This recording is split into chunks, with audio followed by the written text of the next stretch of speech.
So for the past few weeks, we've gone through some school subjects, so we're going to stick with that this week. We've done our vocabulary, we've done some math, and there's another, not a subject, but there's another part of school that's pretty important. Today's gospel, we meet the janitor. Do you all know your janitor at school? Any students in school? Can y'all tell me your janitor's name? Aunt Janice Shortest. I also am a janitor at my house. I know some of y'all's janitors. I don't go to school. For instance, at Whitmire, who's your janitor? Miss Fox. I know you're a janitor because he was my janitor when I was a kid. Do you know his name? Mr. Tim.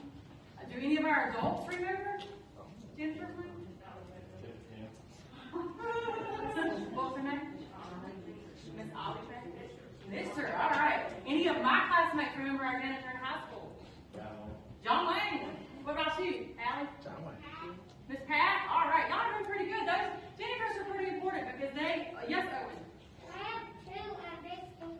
At big school, who are they? Miss Wade had back surgery, so she's not there. Miss Brown's down there. All right. They do a pretty good job cleaning up after you. And that's what's important about janitors. They have a job that maybe not everybody wants. They pick up our trash off the playground. They mop up the spilled milk. They clean up the bathroom when y'all make a mess in the bathroom. Even if you get a bloody nose, remember the drip marks down the hall. They have to do that too. They're pretty good at doing all the things the rest of us don't want to do.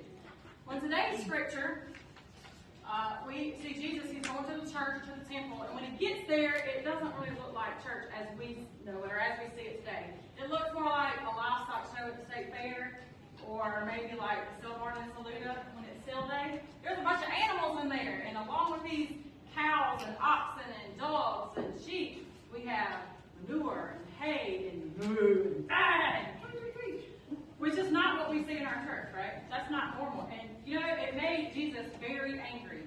In fact, he started flipping over tables and he made a whip and which I thought about making a whip.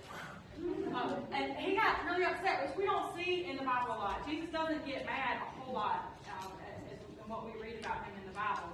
So we know that it was very important to him that these animals and these folks selling these animals should not have been in the church. That's not what they were. They were there to sell these animals to people so they would have something as an offering or a sacrifice to God. But that's not how Jesus didn't want it set up as like a livestock sale, which is kind of how it was.